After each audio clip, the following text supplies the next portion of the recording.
Olá, pessoal, Aqui estou eu de novo do Vinhos e Prazeres. para falar a respeito agora especificamente de cada lugar que eu visitei essa semana no Rio Grande do Sul. Com vinícola, eu comecei na Don Giovanni. Visitamos a parte de produção da Don Giovanni, provamos alguns dos seus vinhos. Então, foi muito interessante o programa, né? Quem gostar do vídeo, curta e siga o canal, que será informado a cada vídeo novo que eu publicar. Muito obrigado, até logo. E aí a gente inicia por lá, que é onde tem a parte da produção, depois a gente retorna aqui para o varejo. Podem descer. Tá legal. Outra vez veio com um grupo, então já sai, já, no fim A não parte de... passamos correndo por aqui, não fizemos nada. Nada? É, Bom, então, mas assim, a parte de história da vinícola vocês conhecem. A vinícola pertenceu, a propriedade pertenceu a Dreyer, né, que foi fundada pelo avô da fundadora aqui da Don Giovanni, enfim. Tá. Então, assim, hoje... aqui como é a recepção, onde é que é? Não, a recepção fica lá na parte externa. Tá. Hoje até tinha o pessoal calibrando a balança aí, mas 90% da nossa safra já foi, já foi colhida? Sim. Ela está falando que a maior parte é espumante, né? Exatamente. Como o nosso forte é a produção de vinhos espumantes, então praticamente toda a produção de uvas que é destinada à elaboração de espumantes já foi colhida, já chegou. Então nem toda foi processada ainda, uma parte ainda está em câmara fria, né? Sei. Mas agora quando a gente ela chega, já ela vai para uma câmara fria primeiro. Vai para uma câmara fria primeiro, exato, fica lá resfriando, até a gente ter também um volume maior que justifique a prensagem, né? E aí pra gente... fica separado, a Pinot Noir da Chardonnay. Fica na mesma câmara, mas né, a gente acaba... Ela fica em caixa ainda? Fica em caixas. Com desengaste. E depois desengaça, né? Ela é colhida, vai para a câmara fria, fica resfriando nas caixas, depois a gente faz a parte do desengace e da prensagem. Tá, e da prensagem já vem para cá? Daí da prensagem já vem para os tanques de... Já tem tanque com... Já tem tanque com vinho fermentando. Sim, já tem. Vocês querem degustar um vinho base? Um vinho base, um vinho em fermentação? Então. Vou buscar uma tacinha, então. Aqui nos tanques, antes de vir para cá, onde? Antes de vir para cá, o mosto aí, tudo ele faz uma clarificação. Não, o mosto vem direto e depois a gente faz a clarificação se for necessário. Então, esses dias a gente estava já coloca aqui dentro já vem para cá. E já prepara para a fermentação. Exatamente. Que leva quantos dias? Cerca de 20 dias, mais ou menos. Sim. Mais ou menos uns 20 dias, a temperatura é controlada, né, que fica mais ou menos 15, 20 graus. Então, o processo ser um pouco realmente mais delicado, né? E o vinho base é Pinot Noir? Pinot Noir e Chardonnay. O vinho é composto dos dois? Não, são tanques separados. Não, sei, mas... Tanque de Chardonnay, tanque de... Mas o vinho base é tanto de Chardonnay quanto de Pinot. Exatamente. São as duas variedades que nós trabalhamos hoje para a elaboração de vinho base para espumante. E é tudo uva própria? Não. Essas variedades, a grande maioria da produção são cultivadas aqui na propriedade, sim. A gente tem outras duas propriedades que são vizinhas daqui, que são nossas parceiras, onde a gente implantou os vinhedos, cuida dos vinhedos durante o ano e absorve a produção. E aí uma parte dessa produção a gente utiliza também para a elaboração dos nossos vinhos bases, mas as propriedades em si não são nossas, né? São de parceiros, e aí a gente acaba elaborando vinhos para esses parceiros também. Os tintos, vocês fazem até para o Rio Grande do Sul, né? Que eu tive uma vinícola da campanha lá, que era aqui que era vinificada. Exatamente, a gente recebe uva de Uruguaiana, de um parceiro nosso que é a Bodega Sossego. Então a gente produz toda a linha de produtos dele, né? Claro, ele tem um produto que é elaborado na Argentina agora, mas aqui no Brasil são todos feitos aqui. Temos também um parceiro que tem a produção em Encruzilhada do Sul, também manda uva aqui pra gente. Sim. E também, aí a gente acaba aproveitando um pouco dessas variedades que são cultivadas em terroirs diferentes para também compor a nossa linha. Exato. Fazer um corte, né? Exatamente. E os tintos são de vocês, as uvas? Cabernet Franc sim e a Antelope sim. Aí a Merlot tem vindo de Encruzilhada do Sul e a Cabernet Sauvignon de Uruguaiana. Interessante. E hoje são essas variedades que a gente utiliza na elaboração dos tintos. E a Pinot Noir também, mas daí é de produção própria. Essa daí é da DO, né? Tanto... Isso, daí para os espumantes, né? Tá. A DO de Pinto Bandeira, né? Que é local, no caso, é exclusiva para espumantes. Pois é. Então os espumantes daqui são todos com DO que saem. Não exatamente. Porque a uva não é toda da região. Exato, né? Na nossa linha extravaganza, por exemplo, às vezes a gente utiliza um pouco de chardonnay que vem da campanha, então não pode fazer parte, né, da DO. Mas hoje os produtos da linha Dom Giovanni, que é a nossa linha principal de espumantes, todos são feitos para ter o selo DO. Isso. Mas além, né, de ter a produção aqui, uma quantidade limitada, também tem que passar por uma degustação técnica, né, uma aprovação técnica, digamos assim, para levar o selo. Legal. Vamos ver então que tanto tem Charmat também ou é só? Não. Não. Somente método tradicional. É que eu vi que não tem nenhuma. Vamos ver, aqui já está quase. Não, aqui já é um corte. Não temos. É um corte branco. Aqui já é um vinho base em fermentação, mas de um parceiro nosso, não é da nossa produção. Acho que mais interessante a gente degustar algo nosso, né? Aqui, Chardonnay Flor. Que é esse daqui? Não, é Chardonnay. 17. É Chardonnay o que mais? Isso, é um Chardonnay Flor. Quer dizer que a prensa, exatamente, né? A prensagem dele foi uma prensagem mais delicada, que extraiu o suprassumo, digamos assim, né? Do suco da uva. E aí vem para esse tanque, depois é feito mais uma prensagem nessa mesma uva, que daí se chama mosto prensa. Tem Chardonnay vinho também, sem ser espumante? Temos também. Mas aqui já separa, quando vai fermentar, já separa o que vai ser espumante. Sim, já separa o que vai ser espumante e o que vai ser vinho tranquilo. Né? E também aquele que ficou melhor e o que ficou não tão bom assim. Então, o que... Na verdade, a gente separa mais em mosto prensa e mosto flor, né? O mosto prensa, não que ele tenha uma qualidade menor, mas ele vai ser mais volumoso.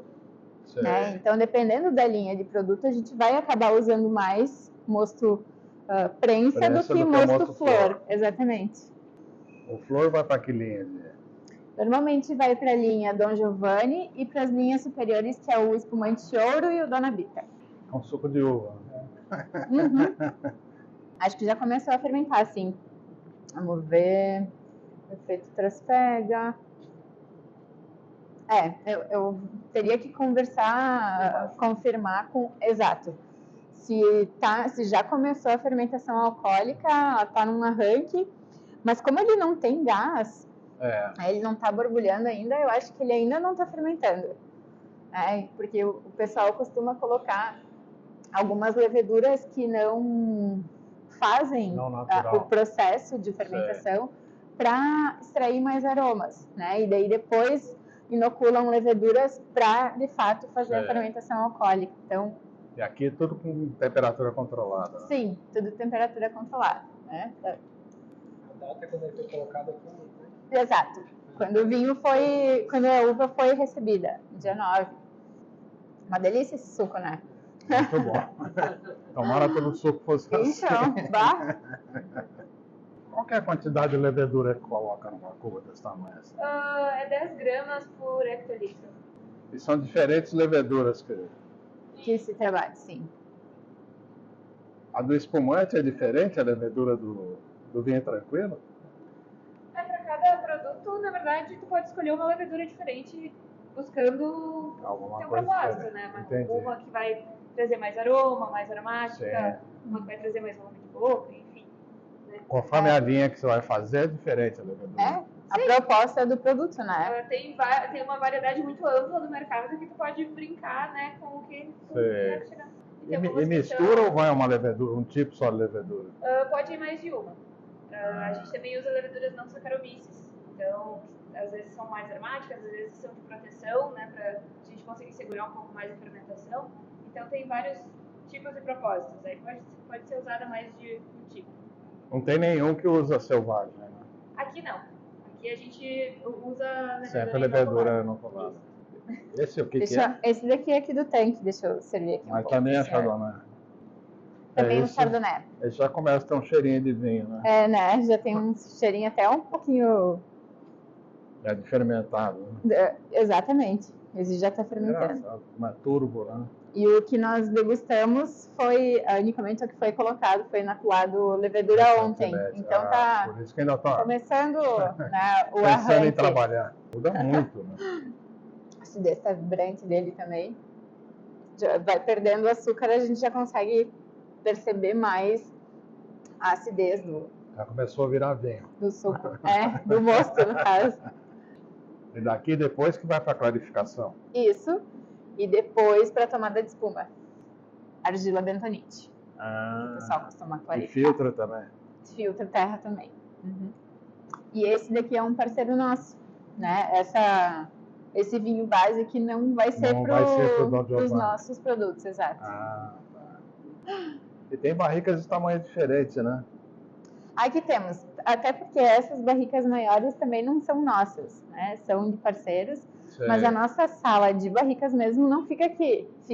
Provavelmente essas barricas estão aqui porque foram envasadas ou esvaziadas recentemente, mas as nossas barricas ficam na cave. O espumante não passa por barrica? Os nossos não. Tá. Os vinhos bases não passam. Pode passar, assim, o licor de expedição, né? Usar um vinho barricado para fazer aquele tempero final, assim, do espumante. E quem cria o licor de expedição é enólogo que faz isso? Sim, o Fernando. O Fernando... porque diz que é o maior segredo das vinícolas, então, é o licor de expedição. Pois é.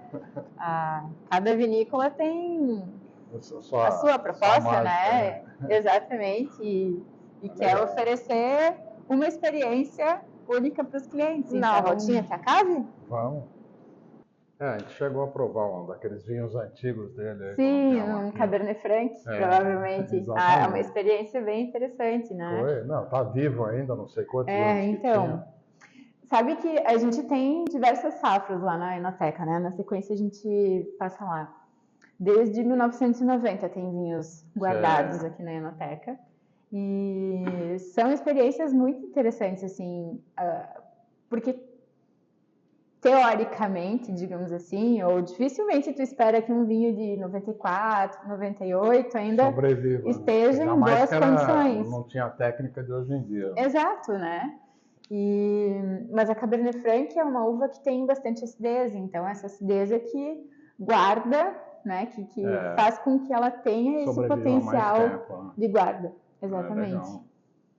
Exatamente. Ali nós até degustamos lá uns vinhos aqui na mesa dele. Na Enoteca, tá certo? Vamos lá dar uma olhada. Aí aqui sim, aqui tem...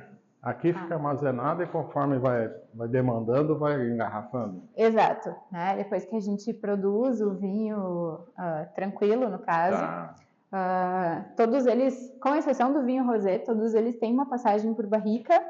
Dependendo do produto, fica mais ou menos tempo em maturação na barrica de carvalho. O branco também passa por Passa por 6 meses, sim. Aí os tintos, a grande maioria fica 12 meses. Sei. E tem o Cuvée, que é um vinho especial, né, que é o nosso top de linha, que fica 18 meses em barrica. Legal. E aí depois que eles passam esse período de afinamento em barrica, a gente engarrafa e aí eles ficam maturando aqui nas caves dentro da própria garrafa. E depois que ele vai para o mercado, a gente sempre guarda uma parcela desses lotes para a gente 2008. Acompanhar a evolução deles, né? Justamente a experiência que o senhor teve aqui. Então, 98. Esse é dos antigos, né? Exato. A garrafinha aqui bonitinha. Eu guardei esse gato. Você guardou? Tem em casa ainda. Aqui a gente usa para decorar também. É uma charmosa, 99, né? 97, tem mais antigo ainda. Sim, e o 97 é seleção e tem o tinto também, mas o branco é incrível como ele tá. 97? Sim. É impressionante como ele tá, como ele evoluiu bem, assim. E esse como também é Cabernet Franc? O seleção, o tinto não, ele é um corte, não é só Cabernet Franc, Franc, Merlot e Taná. E o branco é um corte de Gewürztraminer, Riesling e Chardonnay. Ainda tem Gewürztraminer aqui? Não. Que é bem não cultivamos mais. Né? A Taná também a gente não cultiva mais aqui na propriedade. E a própria Riesling, que também faz parte aqui do corte do Seleção Branco, também não é mais cultivada. Hoje Riesling é itálico, né? Isso, Riesling itálico. É que é difícil de achar o Renano. O Renano, poucas propriedades, assim, trabalham com a Renano. Aqui, né? Acho que não se adapta tão bem, né? Porque senão mais propriedades também colocariam, porque o resultado da Riesling Renano é um vinho incrível, né? E o que você acha de degustar alguma coisa enquanto a gente está por aqui?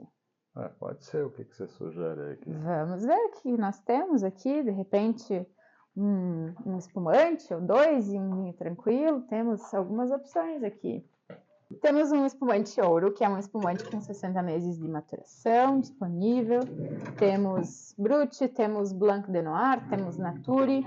De repente um espumante Nature e o ouro. Pode ser. Eu gosto de Nature.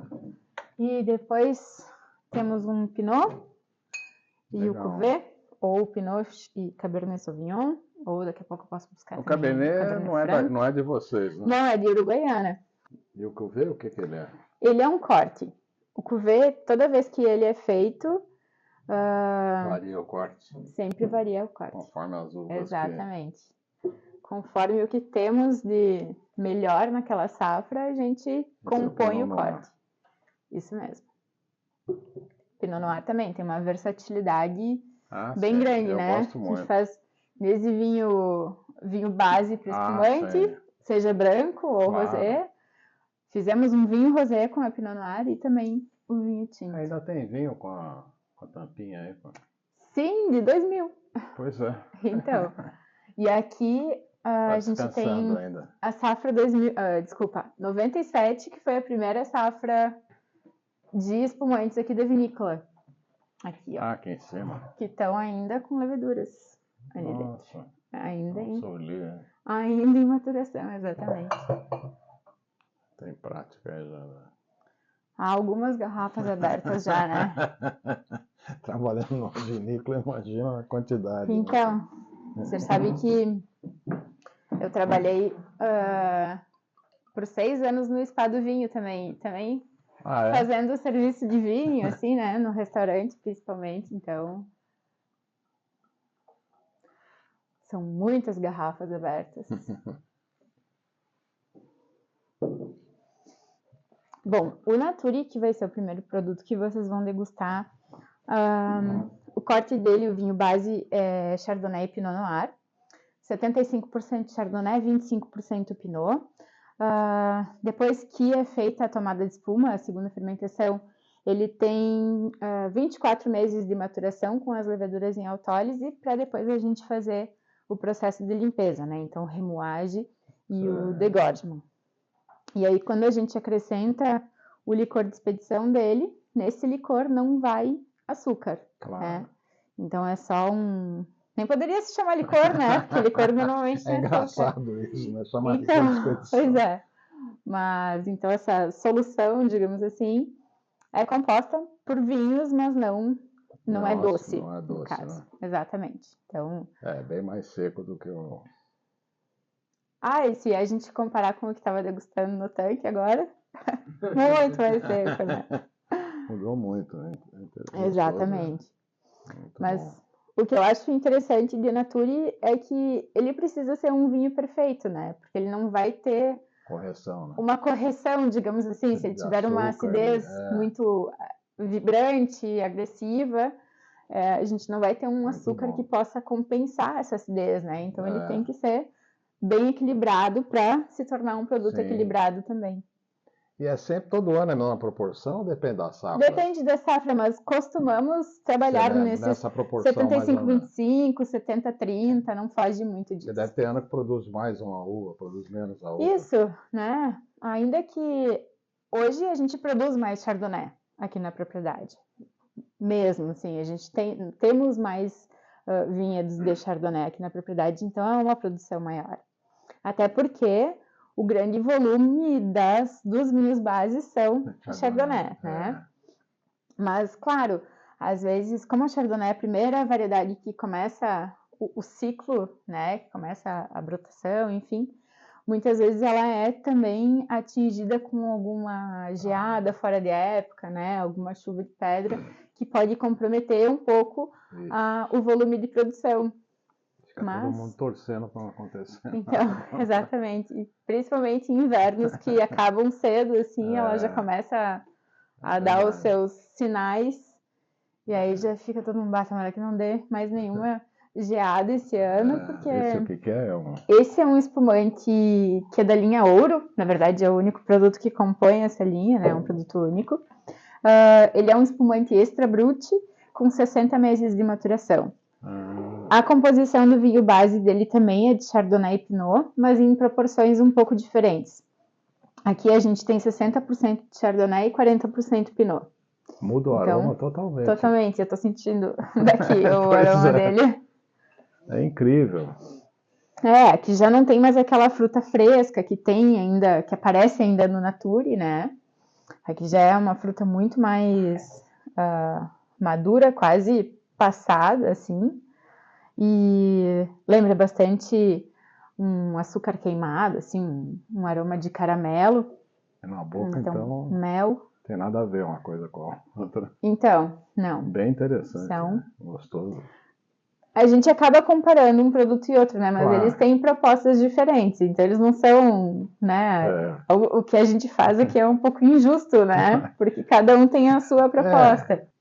Como a gente falou, que eles têm propostas diferentes, né? Então, assim, para acompanhar uma refeição, de repente, né, uma pré-refeição e entrar numa refeição, aqui o Nature é excelente. Agora, aquele dia que é uma ocasião especial, assim, quer comemorar algo, que vai tomar provavelmente só uma garrafa, esse aqui também é o produto perfeito. Que é diferente o preço dos dois. Sim. Aqui a gente fala de um produto de R$135. Também são 5 anos de maturação, né? Mas um detalhe que também faz diferença é que os nossos espumantes não são safrados, então a gente sempre faz cortes de vinhos bases, né? Então imagina que aqui no Nature a gente use 2 a 3 safras de vinhos bases. Tem isso, aí vocês fazem. Sim, faz um corte com... Um corte por ano. Exatamente. E enquanto aqui no Ouro a gente já tem uma variedade maior, aí já são cerca de 5 anos de vinhos bases que a gente usa para compor o vinho base que é engarrafado. E entre os dois tem um favorito ou... Esse daqui é muito interessante, porque ele é muito fresco, né? Então, para um dia quente, que nem hoje, assim, é muito mais gostoso. Mas aqui tem uma complexidade que aquele maior, não tem, né? Exatamente. Muda completamente, né? Esse dá para comer, combinar com alguns pratos, até mais do que aquele ali, né? Sim, mais intensos, mais né? Exatamente. Bem interessante. Bom, o Chardonnay, então, que servi para vocês. Ele é safra 2022, tem 6 meses de passagem por barrica. E por já estar há quase 3 anos engarrafado, ele já tem também uma certa evolução em garrafa, assim. Eu, particularmente, acho isso interessantíssimo, assim, em Chardonnay, um vinho branco com intensidade, com personalidade, né? Sim, sem ser aquela barrica exagerada que também vira bem equilibrado. Que eu não gosto daquilo. Chá de madeira. Exatamente. Pois é. Não é vinho, né? Mas... Tá, bem, né? Gostoso. Eu acho ele bem... Você tem só um Chardonnay? Só um. Mentira. Na verdade, a gente tem mais um, mas que ele matura em barrica de brandy. que anteriormente foi usada para maturação de brandy. Que legal. E aí foi feito... E tem um brandy também que é produzido aqui, né? Sim, também. Que é antigo, né? Bem conhecido. Sim, porque como aqui pertencia a Dreyer, então manteve-se essa tradição, né? De produção de brandy. E as barricas que estão aqui em cima no varejo, as que estão cheias estão com brandy. E tem brandy ainda da época da Dreyer. Ele fica aqui amadurecendo? Fica aqui, sim. Ele não é destilado aqui. Sei, é mas aí fica naquelas barricas. Bom, servi para vocês então um Pinot Noir, safra 2022 também. Tem um aroma muito Ele bom, também tem uma passagem por barrica de carvalho, mas daí de 12 meses. 12 depois, meses? Isso. Mas não barricas novas, né? A gente já usa barricas que já foram usadas, para também, né? Pinot Noir faz um vinho tão delicado para não matar, digamos forte assim. Na coisa, Exato, as características do vinho, né? Deixar só... No nariz ele é muito bem exuberante. Né? E também aqui uma quantidade mais limitada que a gente faz. Começamos o teste, né? O vinho inicial foi feito uma barrica só, e aí conforme vinha a aceitação dos visitantes, dos clientes, a gente foi aumentando um pouco o volume, mas hoje a gente faz 4 barricas dele por ano. Então Quanto que dá de garrafa? Mais ou menos umas 1.200 garrafas. Umas 300. A Anchelota, hoje a gente usa no corte do Cuvée, que é o vinho que vocês vão degustar agora. Então, não o Cuvée... tem um varietal? Não, varietal não. Acabaram com ele, não deu certo. É só no corte mesmo que a gente utiliza a Anchelota. E o Cuvée, essa edição que vocês vão degustar é a quarta, né? O quarto 2020. Ato que a gente chama. A Bela Safra. Porque Dom Giovanni é uma ópera, né? E o nome Dom Giovanni é em homenagem à ópera. E então a gente dividiu as edições do Cuvée em atos, assim como é a ópera. Sim. Só que a ópera só tem 3 atos, aí a gente já tá deu andamento aqui, deu sequência para os atos. E o Cuvée, toda vez que ele é lançado, ele tem um corte diferente, mas sempre tem Anchelota no corte dele. Então, a primeira edição foi em 2004, o segundo foi lançado em 2012, depois 2017 e esse que vocês estão degustando em 2020. Esse o que é? Tem Cabernet Franc? Tem Anchelota, Merlot, Cabernet Sauvignon e Teroldego. Enquanto a gente tem... Vocês provaram um Pinot Noir, claro, né? Um vinho mais delicado. Não tem nada a ver com isso. Mas os nossos outros vinhos tintos, nenhum deles chega a ser tão intenso, tão estruturado quanto o Cuvée. Então ele fez muito bom. Complementou também assim a linha, né? Cada um tem uma característica diferente, né? Esse é o top dos vinhos tintos? Sim, dos tintos, sim. É 2020, que é a safra especial. Foi, exatamente. Agora o próximo que vem para o mercado vai ser 2023, que também foi uma safra incrível. Mas o corte ainda não está definido, ainda não tem... não foi envasado, ainda está em barrica, provavelmente.